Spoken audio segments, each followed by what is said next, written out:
Ce matin, je suis plutôt inquiet. La bête noire des Lycaons rôde dans les parages. On vient de partir du camp. Et un gars qui vit dans le coin a dit qu'il avait aperçu des lions tôt ce matin. Donc, on va à l'endroit où il les a vus pour vérifier s'il y en a et combien. Et voir s'ils constituent une menace pour la meute Manzi. La meute Manzi est le plus gros groupe de chiens sauvages que je suis. Mais impossible de les retrouver. Les lions, eux, sont bien là. Je n'aime pas ça.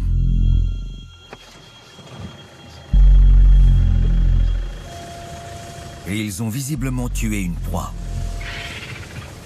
Il y a des vautours sur toute la zone qui tournent autour de ces arbres. Ils ne sont pas là pour rien. On est en plein territoire Manzi. Si la meute se présente ici, elle sera en grand danger. Je m'appelle Jules Bradvet. Allez, ma grande, vas-y! Je suis caméraman animalier. Vite, vite, vite! Je suis venu dans le parc national de South Luangwa, en Zambie, pour filmer des Lycaons. C'est absolument magnifique. Je me passionne pour la nature depuis que je suis tout petit. J'ai toujours rêvé d'aventure et de contrées lointaines. Et ces chiens sauvages d'Afrique sont parmi mes animaux préférés. Allez, les chiens! Pendant 6 semaines, je vais suivre 3 meutes qui occupent des territoires très différents. C'est la période de l'année la plus dangereuse pour les chiots qui luttent constamment pour leur survie. C'est la vie et la mort, un vrai drame familial.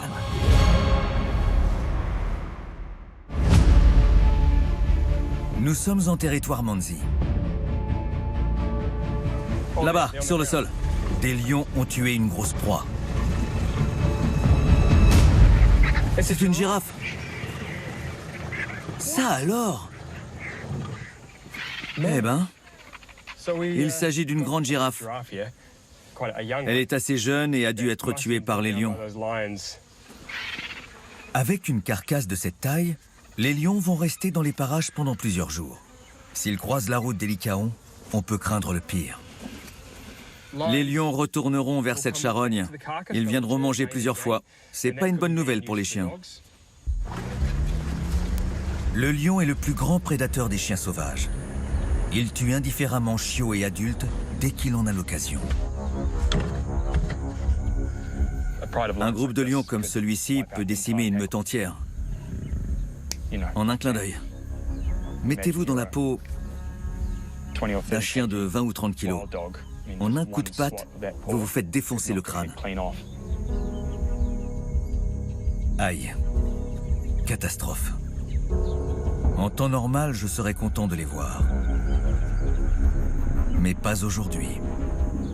Je ne pense pas qu'ils se rendent compte qu'il y a des lions dans le coin. À peine 300 mètres les séparent.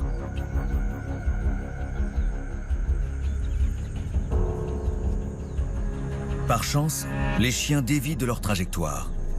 Je suis soulagé qu'ils s'éloignent. Les lions n'ont pas l'air de leur prêter attention. Ils sont sûrement encore en train de digérer leur repas. Je me dirige vers les abords de la rivière en espérant les rattraper. En passant, on vient de repérer un léopard. Là-bas. Oh, c'est un petit. C'est un petit. On ne s'ennuie pas une seconde sur le territoire Manzi aujourd'hui. Regardez-moi cette merveille. C'est émouvant de voir un jeune léopard. Il se cache dans les forêts pendant que sa mère chasse près de la rivière. Je suis content d'avoir vu ce bébé léopard, mais je dois retrouver les chiens.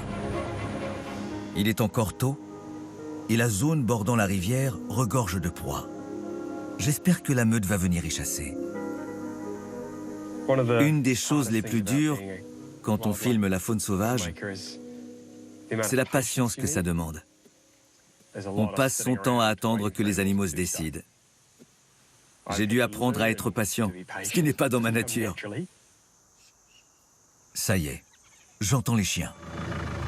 Ils ont dû arriver avant moi. On dirait que la chasse a été bonne. À moins que ce ne soit pas eux. Il y a un léopard.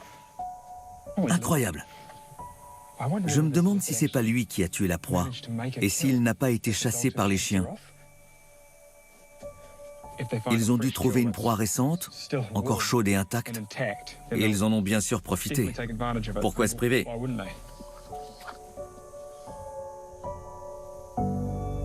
Il s'agit sans doute de la mère du petit qui se cachait.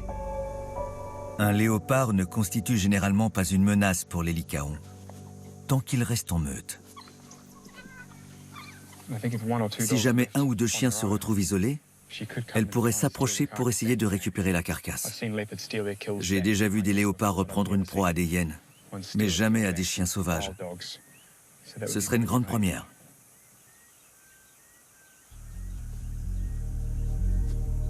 On dirait bien que c'est son intention. C'est le déplacement typique d'un léopard à l'affût. Elle passe d'une cachette à l'autre. Elle avance discrètement et se fige dès qu'un chien lève la tête. La plupart des lycaons commencent à s'en aller. Les traînards deviennent vulnérables. Je crois que le dernier chien qui est resté risque d'avoir des ennuis. Il est tout seul. Elle reprend sa progression. C'est un des mâles adultes qui ronge encore un os. Ça pourrait lui coûter cher. La voilà.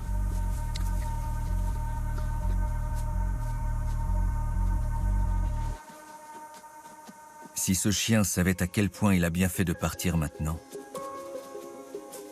La maman léopard récupère sa proie. Son petit ne criera pas famine aujourd'hui.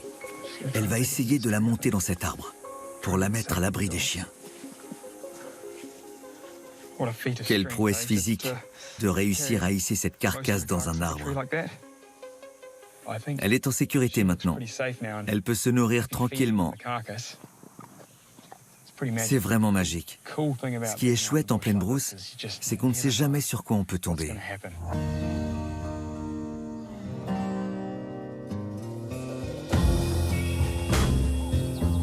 On est en novembre dans l'hémisphère sud, et la chaleur de la mi-journée nous oblige à faire une pause.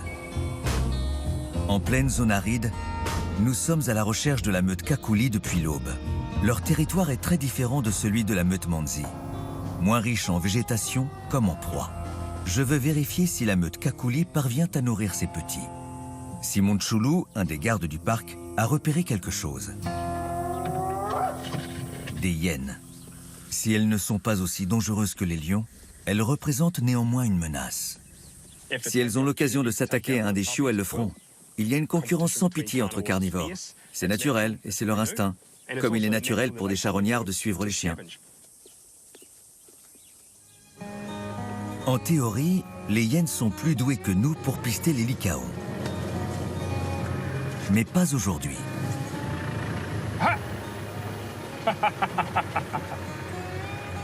Je cherchais justement un bon endroit pour quitter la piste et m'enfoncer dans la brousse. Et je tombe pile sur les chiens, installés au bord de la route. Parfois, les animaux se montrent coopératifs. C'est rare, mais aujourd'hui, on a de la chance.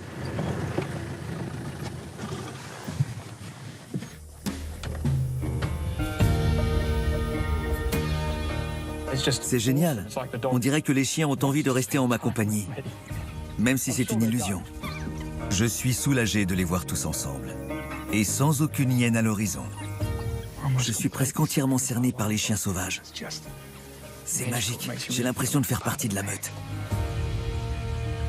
Pamodzi, la femelle alpha, ne quitte pas des yeux ses petits. Elle en a déjà perdu 10 sur 12, plus tôt dans la saison. Ces deux adorables petits mâles sont les seuls survivants. Oh, pardon, il y a une femelle. Le jeu occupe un rôle essentiel dans leur développement. Mais quand on n'est que deux, c'est plus compliqué. En général, au sein d'une meute, quand un chiot a envie de jouer, il y en a toujours un autre qui est partant.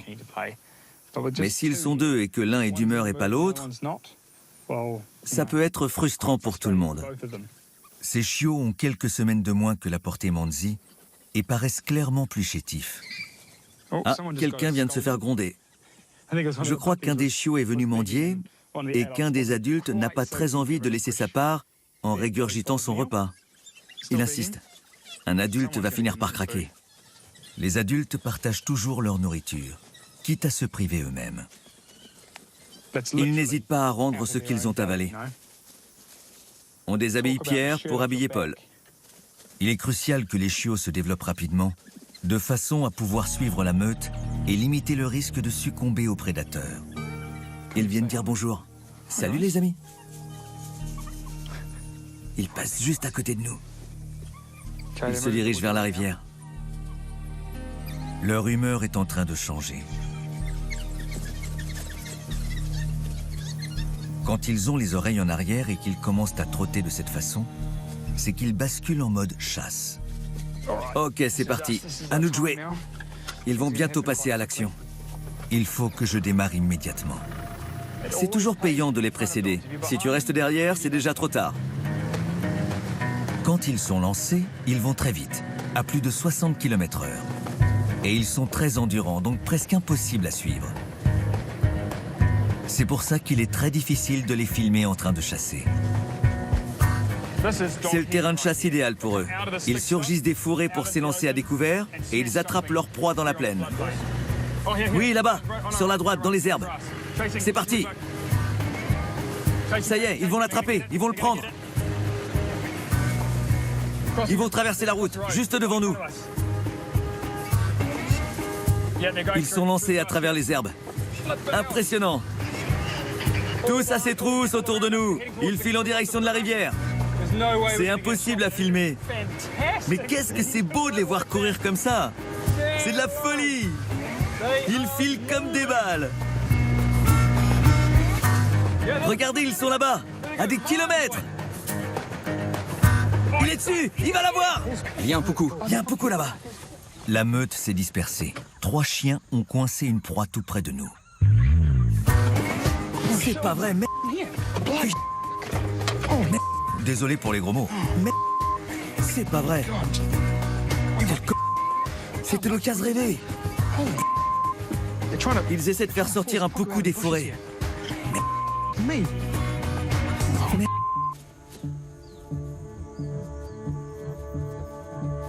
Les chiens sauvages sont des prédateurs coureurs.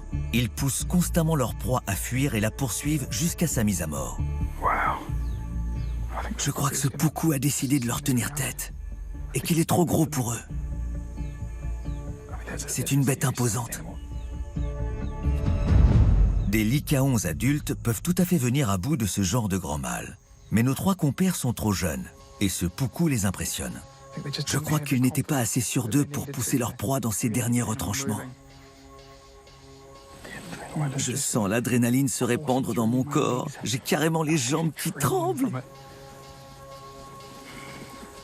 C'est exactement pour ça que je filme les chiens sauvages. C'est le seul animal qui peut faire ça. Vous déclenchez une telle montée d'adrénaline.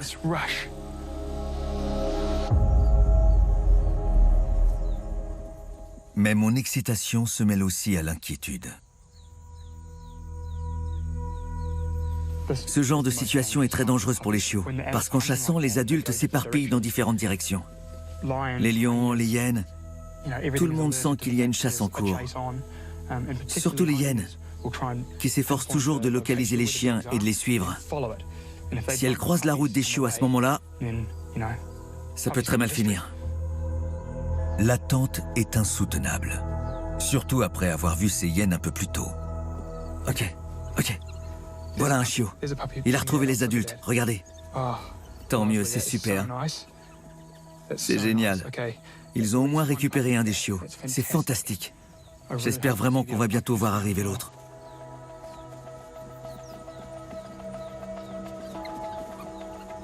Ah, le voilà. Voilà le deuxième chiot. Oh, c'est génial. Quelle bonne nouvelle. C'était vraiment super de les voir se retrouver en plein milieu là-bas. Quel soulagement. Malheureusement, ils n'ont rien tué. Mais au moins, tous les chiots sont sains et saufs. La chasse est terminée. Et visiblement, leur journée aussi. Ils auront plus de chance la prochaine fois.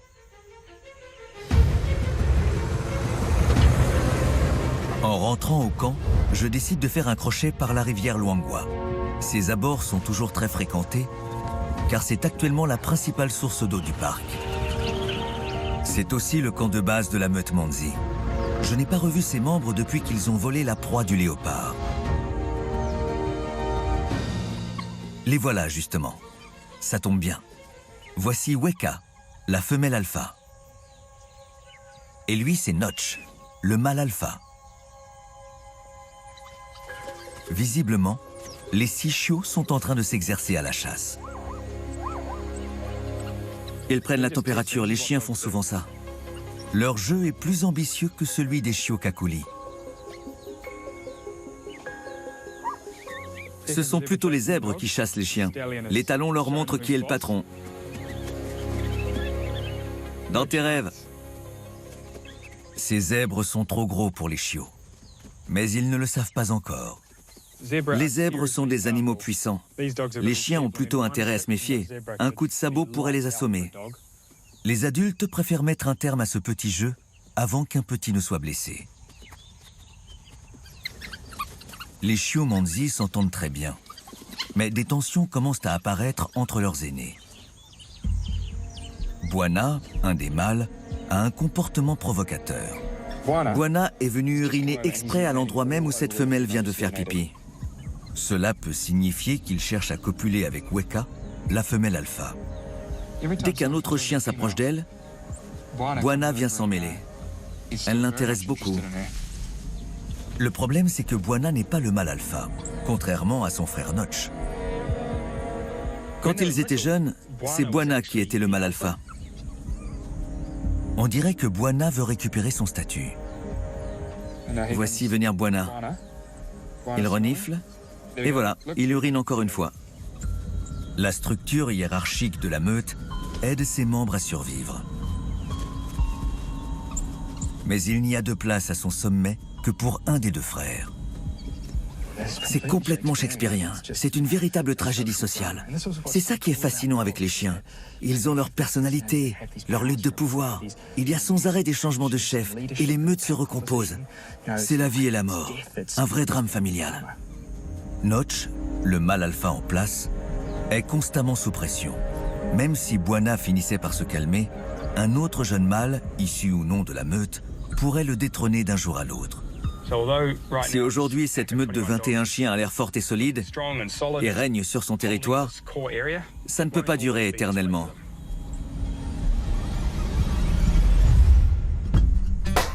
Le destin d'une meute peut basculer en un instant.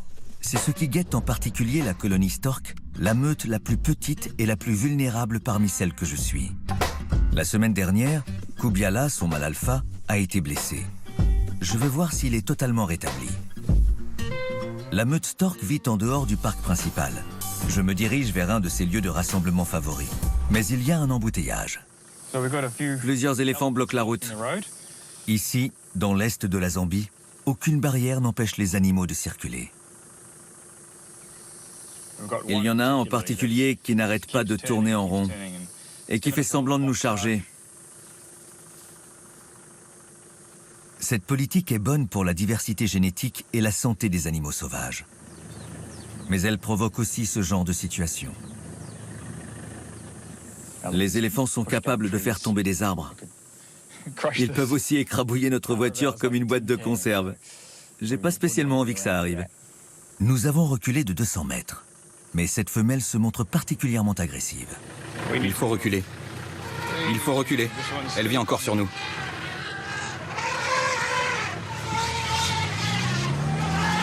Hé, du calme! Cette éléphante a l'air déterminée à nous compliquer la vie. Donc, je préfère qu'on garde un peu nos distances.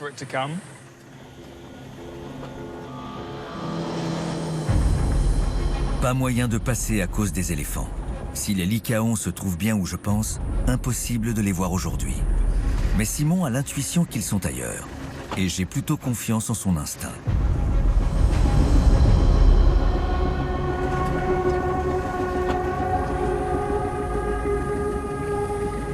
Salut les chiens. Voilà une bonne nouvelle. Simon, t'avais encore raison. Je te dois combien de millions de dollars maintenant? Au moins 1000.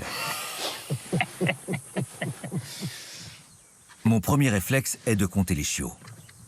Ils en ont déjà perdu un cette saison. 1, 2, 3... Je pense qu'il y en a 4. C'est ça, 4 chiots. Je vois Maputo, leur mère. Mais où est Kubiala, le mâle alpha? La perte d'un adulte qui n'est plus en mesure de chasser peut terriblement impacter la famille. Je le repère enfin. Sa patte a l'air d'aller mieux. Il semble tirer d'affaire. La bonne nouvelle, c'est qu'il s'appuie à nouveau dessus. Je suis soulagé de voir que Kubiala va bien. Je peux filmer sereinement ces bêtes magnifiques. J'ai l'impression que celui-là est en train de rêver. Les pattes en l'air, couché, il est comme ça.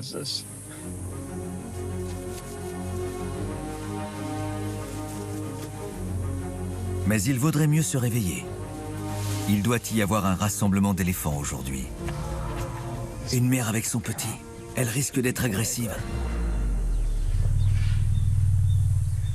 Les adultes ont l'air bien endormis. Ont-ils remarqué sa présence? L'éléphanto s'aventure un peu trop près des licaons.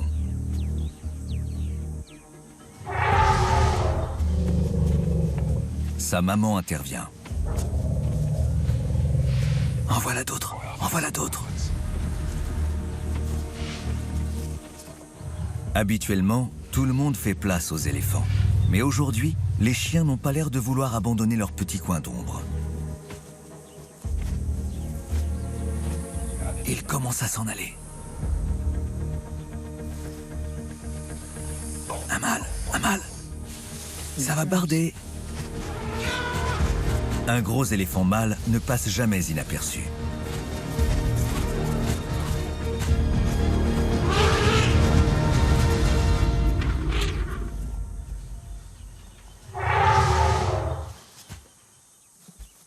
Mais la meute parvient à garder son calme et sa place. Les pachydermes vont devoir aller déloger quelqu'un d'autre. Quand les chiens finissent par repartir, je remarque quelque chose d'étrange. Il y a un intrus. Je compte 5 adultes. D'où vient le 5e chien?